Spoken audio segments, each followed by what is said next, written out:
নমস্কাৰ বন্ধুসকল, স্বাগতম জনাইছোঁ মোৰ ইউটিউব চেনেলৰ অন্য এটি ভিডিঅ'ৰ মাজলৈ। বন্ধুসকল, বহুত বেছি ভাল খবৰ, এটা আপডেট আছে।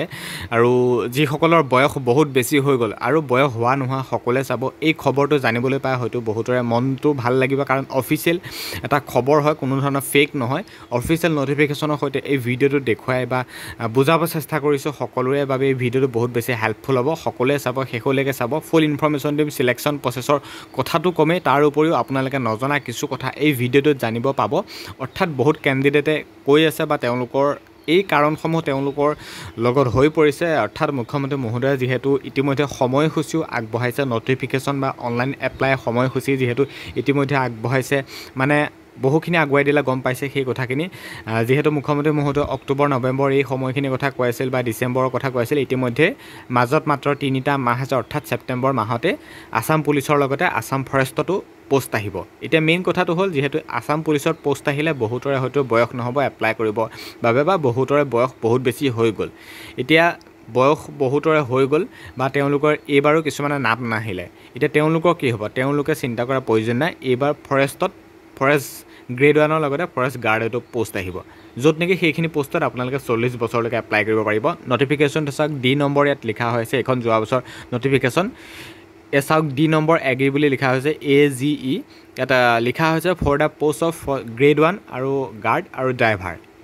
ফৰেষ্ট গ্ৰেড 1 অৰ্থাৎ SI আৰু ফৰেষ্ট গাৰ্ড আৰু ড্ৰাইভাৰ যিখিনি পোষ্ট আহিব, আপোনালোকে 18 বছৰৰ পৰা 40 বছৰলৈকে এপ্লাই কৰিব পাৰিব। এইটো বহুত বেছি ভাল খবৰ।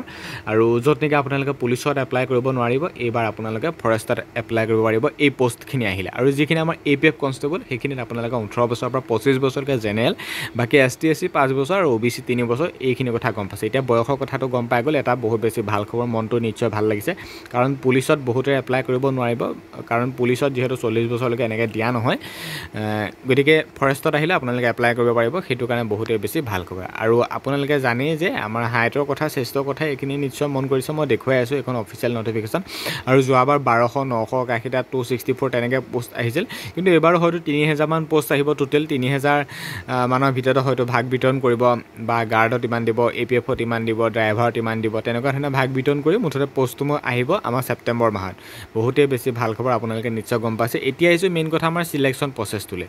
এতিয়া আমাৰ ফৰেষ্টত যিহেতু যিমানখিনিয়ে পোষ্ট নাহক কিয়, চিলেকশ্যন প্ৰচেছটো আমি জনাটো প্ৰয়োজন বা আমি জানিব লাগে। এতিয়া মেইন কথাটো হ'ল, যিহেতু মই নটিফিকেশ্যনৰ সৈতে এই ভিডিঅ'টোত আপোনালোকক দেখুৱাইছোঁ, বুজাইছোঁ, মন কৰিব। এতিয়া আমাৰ চিলেকশ্যন প্ৰচেছটো কেনেকুৱা, কি ধৰণৰ হয়, ৰিটেন ক'ত আছে নাছে, বা এক্সট্ৰা মাৰ্ক ক'ত কি দিয়ে নিদিয়ে, গোটেইখিনি দেখুৱাইছে, মন কৰিব। ইয়াত লিখা হৈছে, চাওক, A নম্বৰ লিখা হৈছে, A নম্বৰ লিখা হৈছে আমাৰ ফৰেষ্ট গ্ৰেড 1।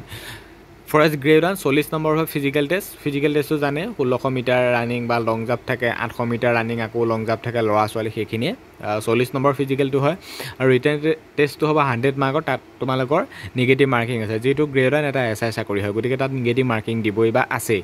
আৰু NCC আছে, তাত 5 নম্বৰ পাবা। আৰু অৰেল বা ভাইবা যিটো টেষ্ট লোৱা হয়, সেইটোত আছে 5 নম্বৰ। টোটেল 150 মাৰ্কৰ পৰা ভিত্তি কৰি SI চিলেকশ্যন প্ৰচেছটো কৰোৱা হ'ব, 150 মাৰ্কৰ গ্ৰেড 1।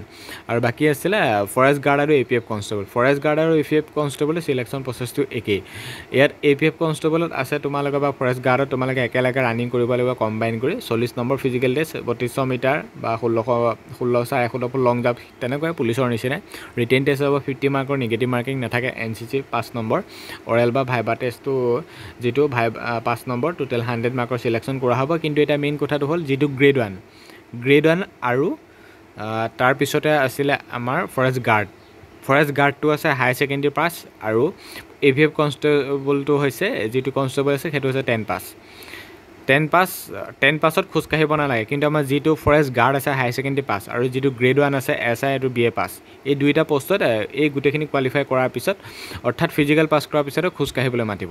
খোজকাঢ়িবলৈ 26 কিলোমিটাৰ ল'ৰাসকলৰ 4 ঘণ্টা, আৰু ছোৱালীসকলৰ 16 কিলোমিটাৰ 4 ঘণ্টা।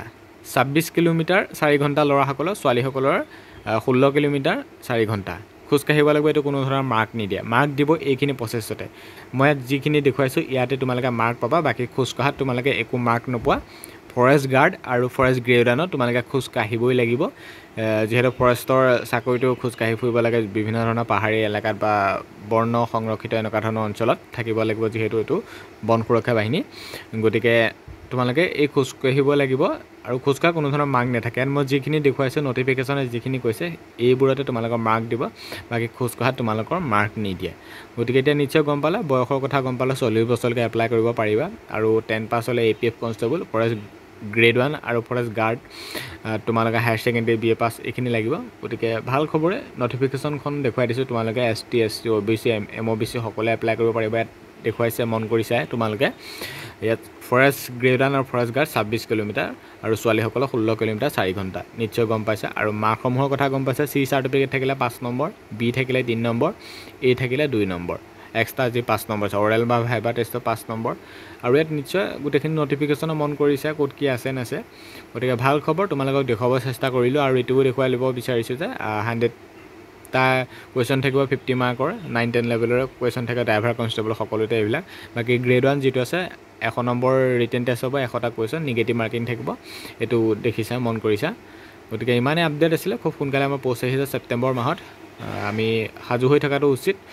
পোষ্ট আহি যাব সোনকালে, যিকোনো সময়তে আহি যাব। ফিজিকেল প্ৰিপেৰেশ্যনৰ লগতে ৰিটেনটো আমি ভালদৰে কোৱালিফাই কৰিব পৰাকৈ প্ৰিপেৰেশ্যন কৰি থকাটো উচিত বুলি মই ভাবোঁ। গতিকে ভালদৰে সকলোৱে প্ৰিপেৰেশ্যন কৰি থাকক, ফিজিকেল ৰিটেন সকলোবিলাক চাই কৰি থাকক। আৰু অফিচিয়েল নটিফিকেশ্যন এইখন হয়, যোৱা বছৰ যিটো আমাৰ পোষ্ট আহিছিল। আৰু এইবাৰো ছেইম এনেকুৱা নটিফিকেশ্যন আহিব। হয়তো পোষ্টৰ সংখ্যা ইফাল সিফাল হ'ব, কিন্তু নটিফিকেশ্যন ছেমেই থাকিব। গতিকে ভিডিঅ'টোত ইমানখিনি আপডেট আছিল। ভিডিঅ'টো যিমান পাৰে সিমান বেছি শ্বেয়াৰ কৰে। নিশ্চয় এটা বুজিব পাৰিলা যে যিসকলে বয়স হোৱা নাছিল বা যিসকলে বয়স পাৰ হৈ গ'ল, ফৰেষ্টত পোষ্ট আহিলে তোমালোকে এপ্লাই কৰিব পাৰিবা। ধন্যবাদ।